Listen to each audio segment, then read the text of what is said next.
Hi, everybody. Welcome to the latest episode, in fact, a special episode of the Heart and Science of Creative Leadership podcast, joined by my amazing co-host and friend. And that's what I want this episode to be about. I want you to know my co-host and friend, and she wants you to know me. And so, Aarti, we're going to have a conversation about each other and a conversation about our entrepreneurial journey. And when we built this podcast at the outset, it was to interview agency owners and learn about their methods, milestones, and mistakes. But now I want to turn the lens on each other. You can turn it on me, and I'm going to turn it on you to talk about our methods, milestones, and mistakes, and talk about our journey. So I think it'll be a great conversation. People learn more about us. And I just think being with you makes me better. And I really look forward to just chatting it up for a little bit and sharing the best insights that we can share.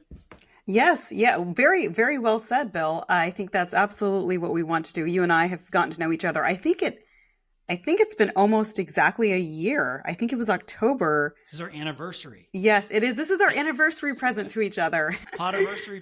Podversary. Yes. And I think, and we had these conversations, and from that, this podcast was born. So I think that's pretty exciting. And I hope that our listeners will enjoy hearing us kind of reminisce about our careers and how we ended up here.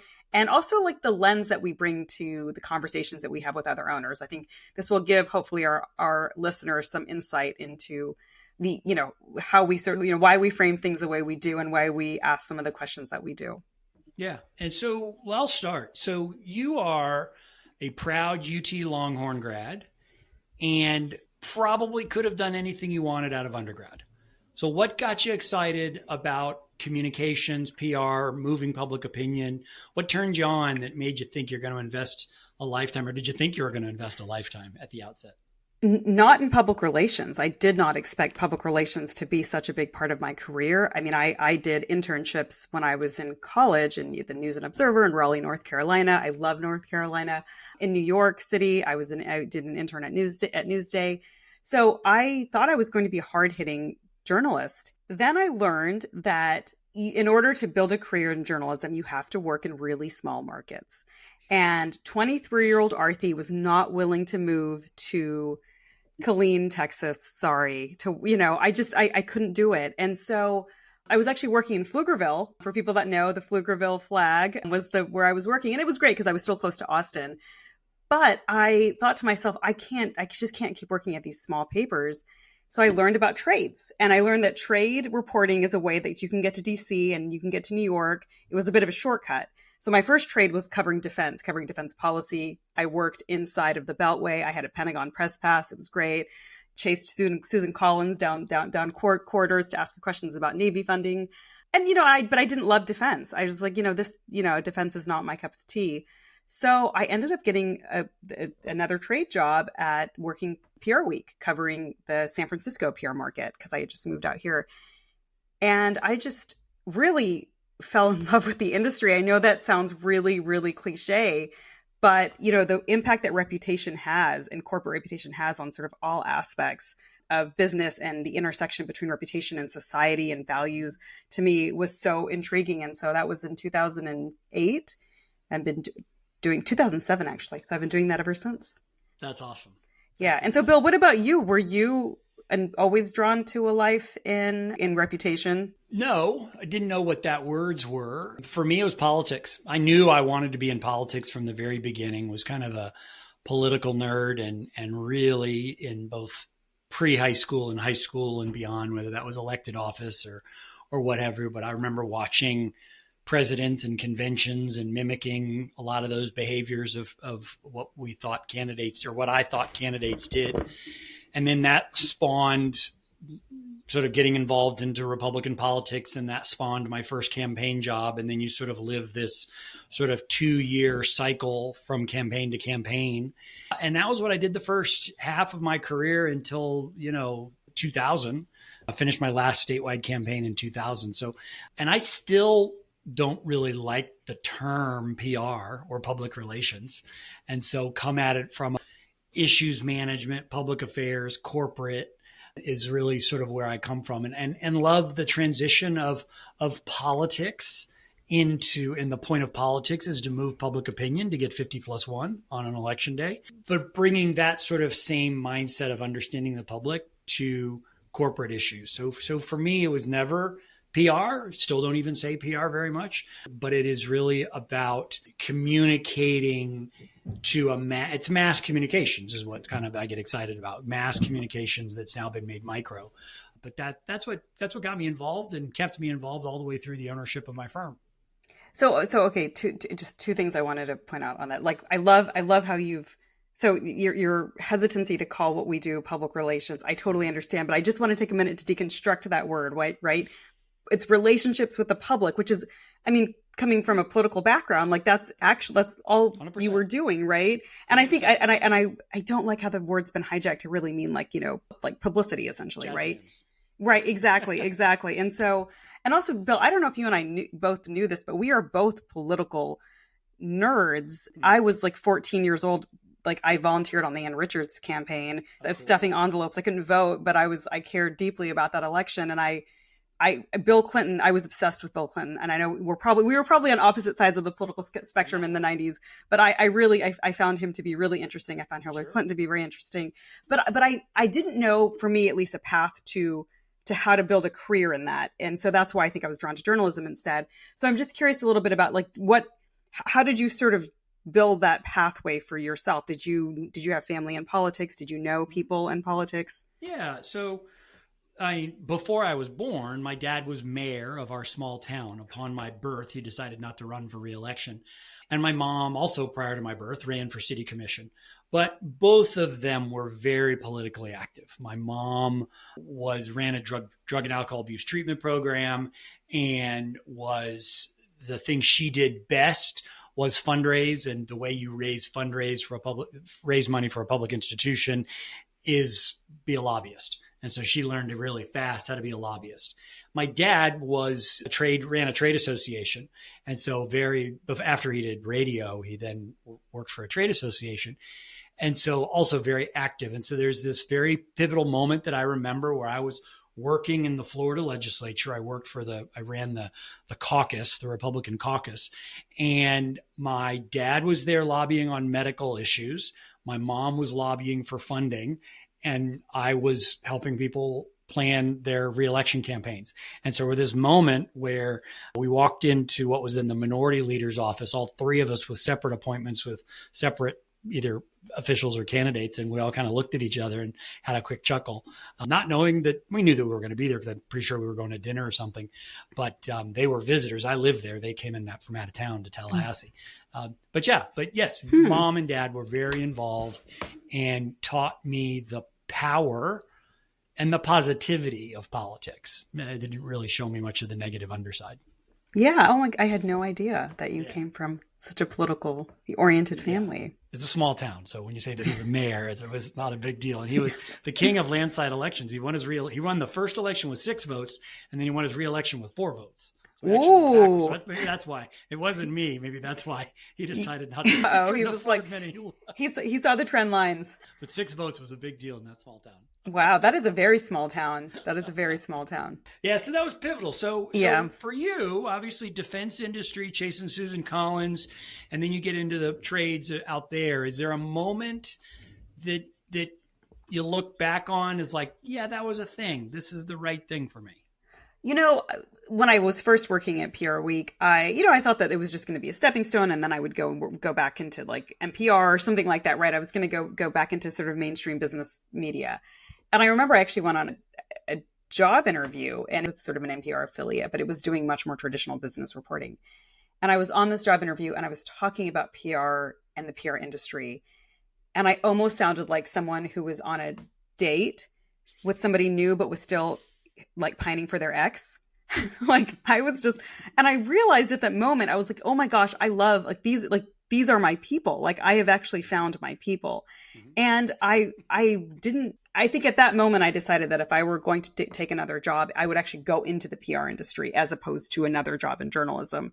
I was so intrigued by what not only like what they did, like the power of persuasion as someone who considered law school, like the idea of persuading people has always been really compelling to me. But also like the mechanics of how agencies are run, I found that to be very interesting. And I think that's why I was always drawn to agencies and agency owners and talking to them. Well, of course, I love a good in-house communicator. I have friends with so many of them, but I wasn't drawn and pulled to them in the same way that I was to agency leaders. And I just thought the pace and how dynamic and how fast moving and agile you have to be in an agency environment, to me, I thought was just like I could feel the adrenaline when I was talking to them. And as someone who I enjoy deadlines, I enjoy the rush of, I've always enjoyed the rush of journalism. But at some point with journalism, I did start to feel a little bit like I was writing about what other people were doing. And it's, and I didn't feel like there was as much strategic. It wasn't as fulfilling for me strategically, but I'm just going to caveat that by saying, so I did go to an agency and I spent 3 years at a tech PR agency, a boutique agency. And I loved it because it was a boutique. So I just remember at one point, the owners were like, we just want you to just write your own role and just figure out what you want to own. And I ended up owning sort of analytics when I was there, analytics and some amount of media relations. And I really I just sort of built something entirely from scratch that didn't exist there already. And it was really fun. And at that point, I knew that I always wanted to work at really small organizations where I could sort of have that level of sort of entrepreneurial oversight. And I was actually planning on staying agency side, but then people on this podcast may be aware of Paul Holmes. He had reached out to me about a role at what was then the Holmes Report. And at the time I thought, nope, I'm not going back to straight journalism. And then when he and I met, he was like, no, I don't want you to do straight journalism. You need to build something in North America that's revenue generating. And I think his exact words were, it needs to be at least cost neutral, in the first year. And then eventually needs to be, cash flow, needs to be positive. And and then I was like, again, it was that same, oh, I get to build something mentality. And that's why, I ended up staying there for 10 years. So that was kind of how I built. What about you? When did your entrepreneurial side come through? It's a great question. I've thought about that a lot. I mean, the legal and banking answer is that after a campaign in 1995, I went to DC and started a lobbying firm, and I had 5 or 6 clients. And so that was Coletti Resources is what that was back then, which now sounds like an oil and gas company, but resources meant other things. And so I was an entrepreneur then, but I never really wore that coat very well. And so soon as 1996 came along, I bailed and went and did a campaign again. And so that didn't really, so kind of bailed on that pretty quickly. But then it was at, when I left H&K and kind of had to and forced me to what am I going to do? So I did a failed startup with some guys. That was when I learned that partnership has to be perfect. Partnerships are hard. And then I went and did Kith and started my own thing. And so I don't really think I've ever had an entrepreneurial bug. I talk to so many owners that are in an agency now, and they're like, I know I can do it better. I need a vehicle to deposit some client checks. And so I said, let's just start a firm. And then my accountant said to me, you probably need to name this thing. And so then someone said, you probably need a website. So it was not like a deep-seated, let's go build an agency because I've got a better mousetrap. It was, I need to figure out how to, not quite as dramatic as feed my family, but I need to figure out a vehicle. And so let's roll with this. So that's where it all started. A little bit of necessity. But once you did it, had you pretty much decided you would never go back? Yeah, well, it's funny. I interviewed while I still owned my own firm, interviewed for 2 jobs. One, a very prominent PR firm, I'm blanking on their name, in the New Jersey area, founded by a gentleman very active in Democratic politics, Michael Kempner, I guess. Yes. Yeah. So I interviewed for them. And I just remember, because I always thought I interviewed well, I was just flat and wasn't in it. And it was obvious that I wasn't going to get that job. And I interviewed with the CEO, or made it to 2 or 3 rounds to interview with the CEO, but I just didn't want to do it. And so it took me a while to say, I'm out. I'm never going to do it again. But I started embracing some entrepreneurial behaviors. And I've kind of said years ago, I'm kind of like a feral cat. I kind of can never be brought back inside. I wasn't a particularly good employee to begin with, but then once those behaviors matched with some of my entrepreneurial thinking, I never wanted to go back and really wanted to make it on my own. Okay, I know. I'm just going to ask you one more follow-up question because I'm intrigued Yeah. by what you said. You've never been a good employee. So can you elaborate on that? And then how does that shape the expectations that you have for people that work for you now? Yeah. So there's a great anecdote about that. So is at H&K. And so for those of you who don't know, Public Strategies was a small, innovative, but fast growing public affairs firm based in Austin, Texas. I ran the Florida office and then was asked to come to Austin to join the management committee. And so I did that. We then got acquired by H&K. And so the PSI management style and the H&K management style were very different. I mean, I was the management group at Public Strategies. But with WPP and that, I had to be on calls and had to defend a budget and had to defend, P&Ls and things like that. And just, kind of like sing for my supper. And I remember this I don't need to mention the names of those involved, but I remember sitting on a conference call with folks in New York and Austin talking about my P&L. And I just hated oversight. I hated people looking over my shoulder. And I was like, just look at my outcomes. And someone on that call said, well, Coletti, seems like you're doing everything pretty well. It was like a icebreaker chitty chat on the first minute. And I looked at my CFO who was sitting with me and I just hung up the phone. I said, thanks, and just hung up the phone. And so, Wow. because I didn't want to go through that. So always invested in outcome, always invested in doing what's right for our clients and for our people. But being an employee was never, and now in hindsight that I've learned more about entrepreneurial traits, I had a lot more of those traits. I just kind of wanted to do my own thing and grade me on the outcomes. And so that's why that is a minor anecdote of why I wasn't a particularly good employee, but, and it wasn't that I was slacking off. It's just that I didn't really embrace the institution. I embraced my clients and embraced the success that they had. So Bill, I think part of this is we are learning how much in common we actually have.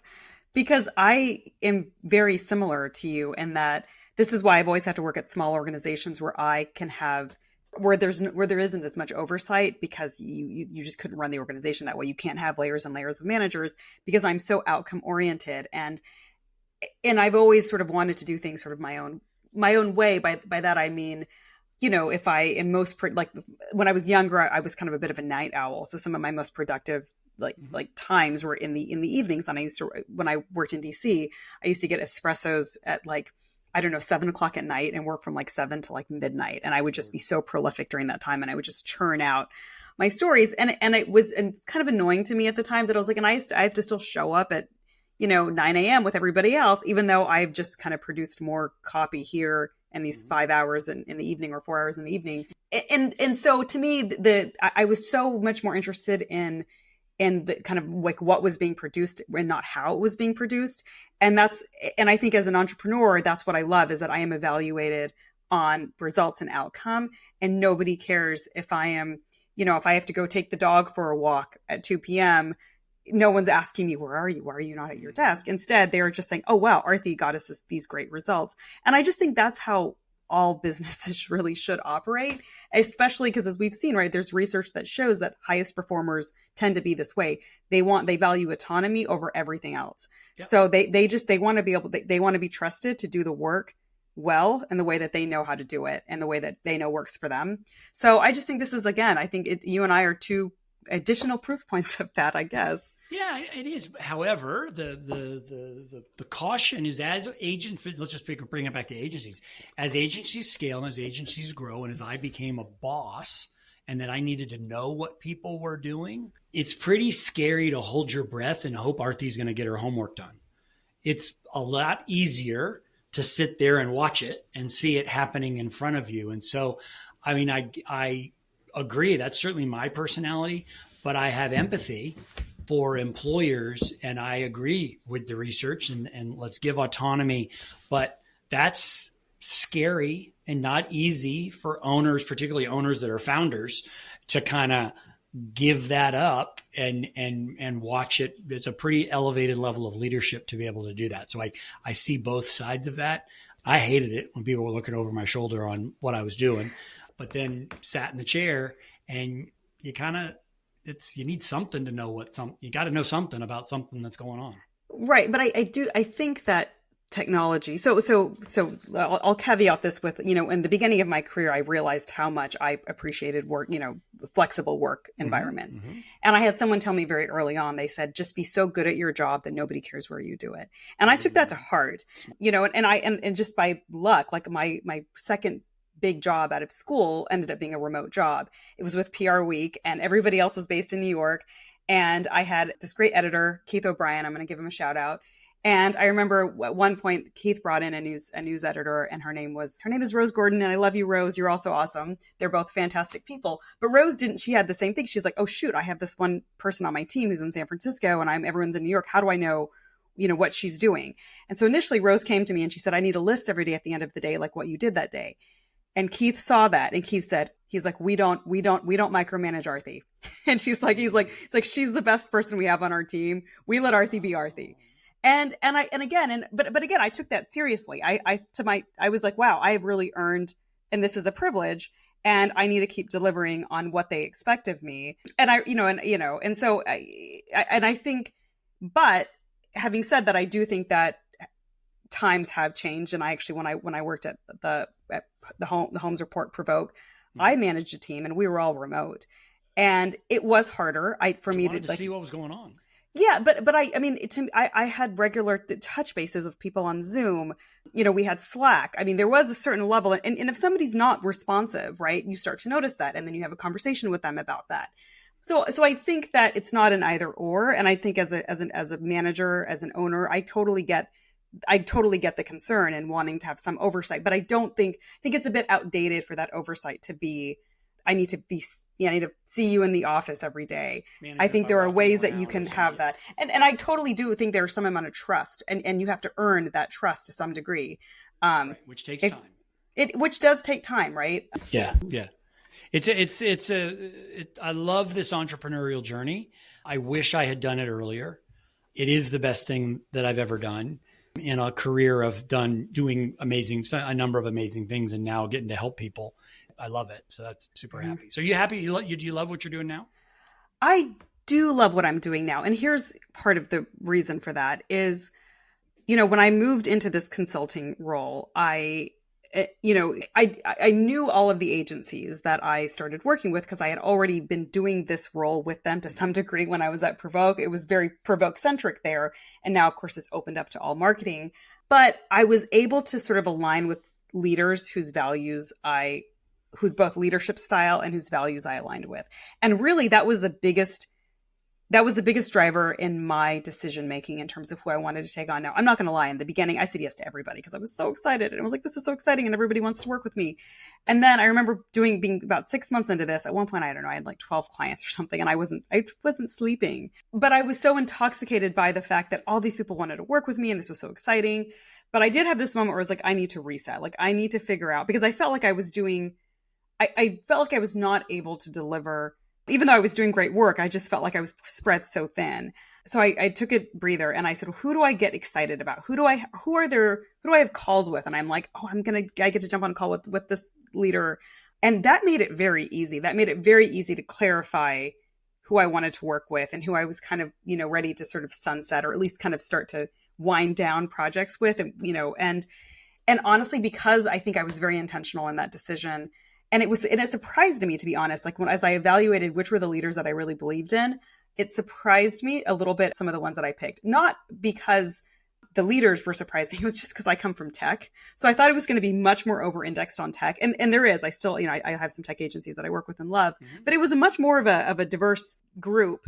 And it was really about the leadership. And it was much more about the leadership than it was about what specialty they have. Are they tech? Are they San Francisco? It was really about the leadership. And those are the ones that I ended up sticking with. And because now I'm 3 years into it, I'm still working with all of them. I still get excited. I'm like, oh, I have a call with so-and-so, and it's exciting. What about you? How do you pick out who you want to work with? Oh, yeah. I mean, I've got 3 things that are really crystal clear that are important for me. And so now, serving as a leadership advisor and coach to agencies, one is coachability. And that's number one, top of number one. If I have to sort of twist your arm or twist your finger, I have no interest in working with you. Mm-hmm. I think you got to be at a size between 1 to 5 million, or actually 10 and above. There was a little bit of a gray zone in that 3 to 10 range in million in top line revenue. So there's a revenue hurdle because the challenges need to be great enough to equal the investment that I'm going to ask you to make. So coachability, investability, and are the things that they want help with things that I could actually think I can solve, actually things I think I can do on. I mean, there are in particular, there's been men that have come to me that need coaching because they're actually great salespeople, but bad men and do bad things, not in bad ways. Right. And they want coaching, and I don't want to do that. That feels too much like crisis. So those are the three things. Well, I have a question. So that last point, like, have you had to like fire a client and say, look, like this is not for me? I've had to just, my vocabulary is different. So in a PR context, communications can think, yes, fired a client because they were just crappy to a team member and said, thank you very much. We're not doing this anymore. That's one thing. But in this coaching context, not really fire, but just saying, this feels stale. Doesn't really feel like this is working for either one of us. And the nature of your issues that need to be solved can probably be solved better by somebody else. And so so yes, have had that experience. And so I wouldn't say it's fire. It's a little bit more gentle, right, in the coaching context, but net is that we're not working together anymore. Yeah. Yeah. So that's really interesting because that's a caveat. I think that distinction is important, right? Like I only had to fire one client and it was very similar where it was like, it felt like, it wasn't just like a misalignment of values but I feel like I need to caveat now to say that the clients that I kind of sunsetted it wasn't that they were bad leaders or that I didn't love their values. Just the businesses just didn't excite me. I'm going to just caveat that by saying that. Okay. But there was one instance where I did have to fire somebody, and this was someone who I did not have a pre-existing relationship with. And I think this is so important in our business and why relationships matter so much. We are not a transactional business because PR is so small. And everybody, people have known each other for decades in many cases. And we had someone was a client. I knew the CEO really well. She and I had a great relationship, but she had brought somebody new in, and this person came from outside the industry. So he did not know me, didn't know me from PR Week or Provoke, and really just treated me like a vendor. And at one point, because I knew so many people in the organization, at one point I said something like, oh, well, I was talking to so-and-so the other day. And he said, why did you talk to so-and-so? Do you realize that you work for me? And I pretty much knew at that point that this was not going to work. Like this was not going to be a collaborative relationship. So I very gently told the CEO a very similar thing. I said, look, I don't think that this is the right fit right now. Maybe we can revisit this later. But I think that goes to, I think people that don't come from our industry don't realize how much relationships matter. No, relationships matter. I think other industry, I did a lot of food and ag. They're pretty relational. There's 4 or 5 big companies and then an adjacent satellites I think there's a lot of that's there. I wouldn't know if I'd call him a mentor, but when I was running campaigns, the guy that did most of our TV commercials, so in effect ran an agency, probably the first agency person I was ever really around, but didn't really know it at the time. And he just at a dinner or something like that told me about this concept of, it's a little bit crass, but FU distance is that you kind of get to a certain size and space where you just say F you. I'm just not doing this. And he had candidates that didn't pay or candidates that didn't like his ads or whatever the case may be. And at the early days, you have to suck it up. But then at some point he got FU distance and he just was able to say, screw it. I'm not gonna move away. The sooner you can get to FU distance, the better off you are. Okay. So here's a question I have is like, where is that FU distance? Because one of the reasons that I have made some choices that I've made where people have told me, oh, why don't you hire? Why don't you scale? And the reason I don't want to do that is because the bigger I get and the more that people are depending on me for their livelihood, the more that I can't have FU moments, right? I have to just suck it up and figure out how to make a client work because I don't want to have to lay off the 3 people that I just hired. And I wonder, does that ever go away, right? Because even as you grow, yes, the money may be, the revenues go up, but so do the costs, right? Because if you really want to scale, you have to make those investments in people and, other kinds of overhead, and infrastructure, right? To thrive. And that's actually been my fear is if I grow, that I would lose my ability to walk away from people and say, you know what, this is not for me. Yeah. A couple things there. First of all, that shows your humanity and thoughtfulness as a leader. All right. So that's the first thing we should acknowledge. The second thing is anybody that's played that card, including myself and that guy that I was talking about, even if they weren't really ready for it, over the long term, they always say it was the right decision. It's just like anybody in a bad relationship. This was the hardest thing I ever did, but I'm glad I got out of it. And it was the best decision I ever made. Or a bad job, or any sort of toxicity that someone has in their life.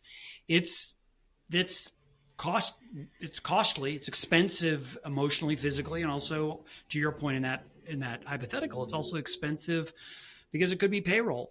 Right. But I could easily argue the economic impact on this hypothetical firm that you just described could easily articulate the emotional cost that would be bringing if it got so bad where you as the principal had to fire the client, and that the benefit that would come knowing that you're the leader that makes calls like that. I could easily draw a financial equivalency that this $10,000 a month or 50 or what, pick the number, $50,000 a month. And you go to your team and say, I did this, and here's what we're going to do in response. Maybe take a reduction in workforce, or maybe take a pay cut, or maybe we're just going to hold our breath, or maybe going to dip into my savings, whatever. Right. Everybody I know that's made those hard decisions in a relationship, in friends, or in business never regrets it. Never regrets it. So making the hard choice. Well, let's talk about, okay. Now we're just geeking out on agencies for a minute, because I mean, that's the beauty of independence, right? And that's what any independent agency owner will tell you, that they retain the power to be able to. They can do, right? And they can say, you know what, I'm going to dip into my savings. I'm going to cut my pay. But when you, to our point about oversight, like when you report into, especially a publicly traded holding group, you lose that. And I think that's maybe why we've, I guess none of the owners of the publicly traded, or very few of the owners of the publicly traded holding groups are still the CEOs, or, Yeah. That's totally true. And that's scale and size. And we've talked about this as that sort of performance lifestyle, a little bit of big holding versus, or big public companies versus the independents. It's a really screwed up environment.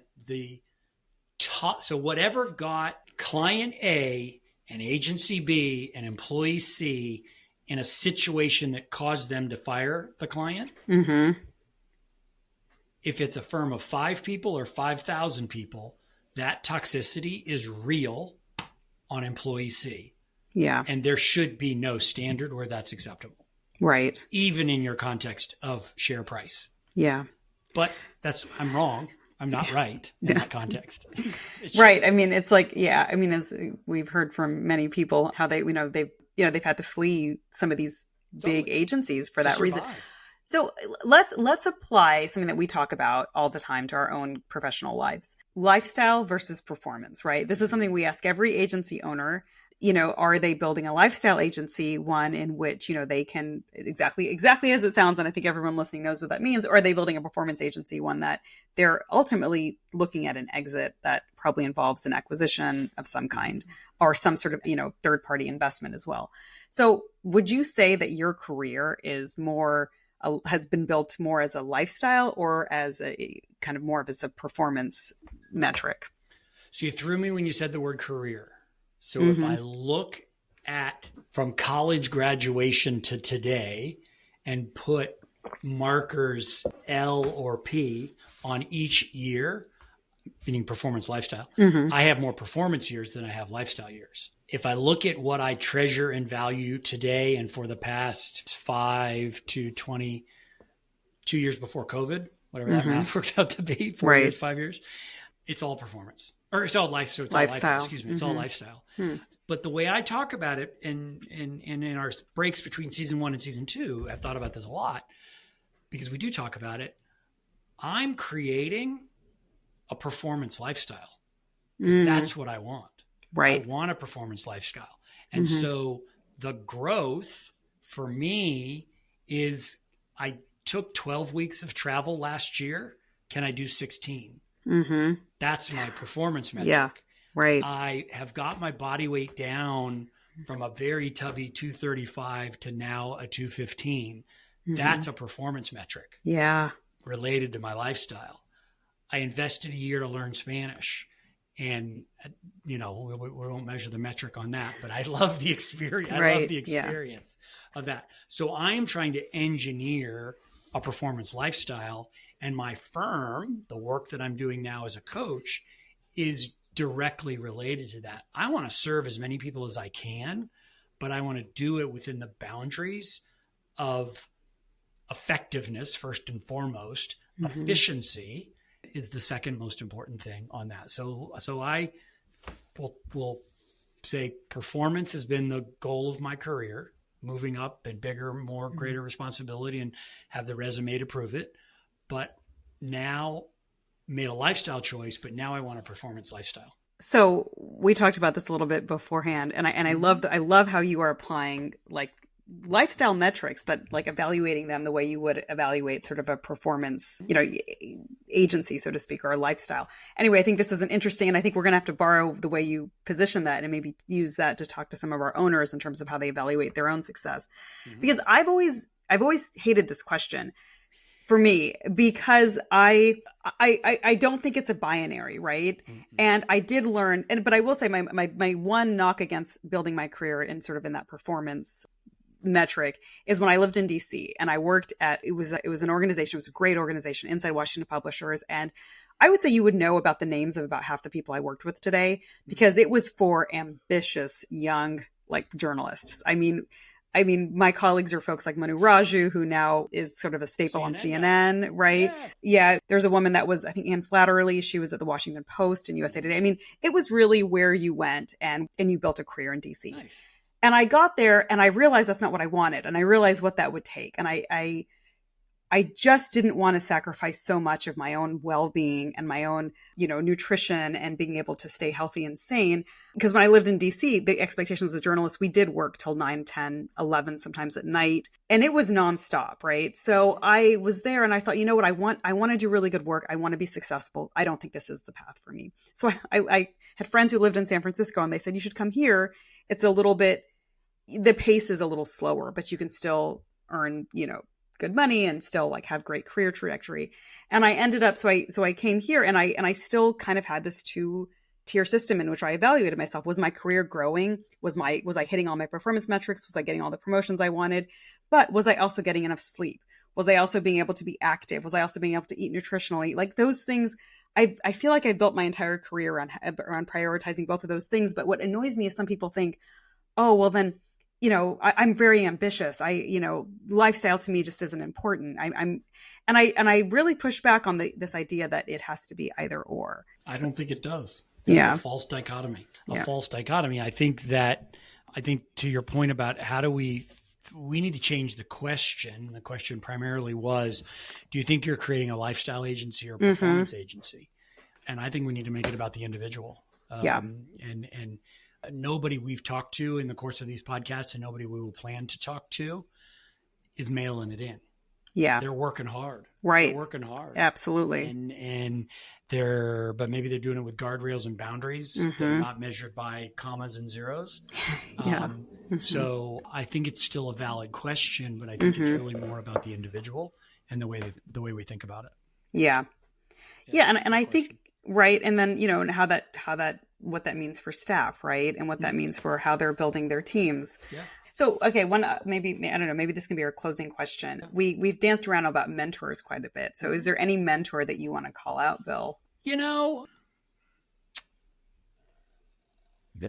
I have a very positive recency bias where I am sure that Dale Patchett was the Republican leader in the Florida legislature, sadly passed away tragically on a cruise of a lifetime and got medevaced. And I just went to his funeral service in Tallahassee. Oh, so sorry. Yeah. And never thought he was a mentor, but he gave me my first job and gave me lots of wisdom and gave me lots of perspective. But I would say there are people today that I get coaching from that I view as mentors. I think, just in our relationship, you've brought things to my mindset that are mentor-like that I really value. And so, no, I can't say, Mr. Watson, my first boss, was the guy that taught me how to tie a bow tie or whatever the hell. Right. I don't have that example. Yeah. My dad was always a great resource for me. My mom was an amazing resource for me. Being around, just to take this a little bit deeper, I was around elected officials. And one of the reasons I left politics and left the legislature is that if I said to myself, and I've said this out loud before, among the Republican caucus, I think there's 55 members among the Republican caucus, there were 2 of them that if I had a big life-changing decision, like should I marry this woman or should I do this or that, there's only 2 of the 55 that I'd really respect their opinion. Now, I was stuff that I shouldn't have necessarily seen in those times. But I fall victim to recency bias. Right. There are these coaches that I have. There are people that I'm always trying to learn from. But no, I don't have like the guy or the gal that shaped the arc of my life. Right. That I can think of. I'm sure I did, but I don't have it. You? I think this idea that there's just one person. We're too complex. We're too complex, right? And the longer you've been doing, you and I have been in our careers for a while now. So it would really be really hard to whittle it down to one person. I think it's that trait, right? Like and for me, I always found that people have tended to have high expectations of me.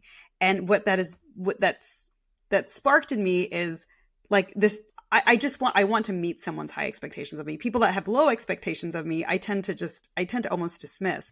But I mean, I can think back as far as college, and I remember there was a professor who's actually kind of notorious, Bob Jensen at University of Texas, and he used to call me Dr. Shaw, and he used to be like, Aarti, I don't know, I just think of you as like one of us. And because of that, I showed up for Professor Jensen's classes in a different kind of way. There was Rusty Todd was another one. He loved my work, and other students would come to me and say, Rusty Todd was talking about how great your work is today again.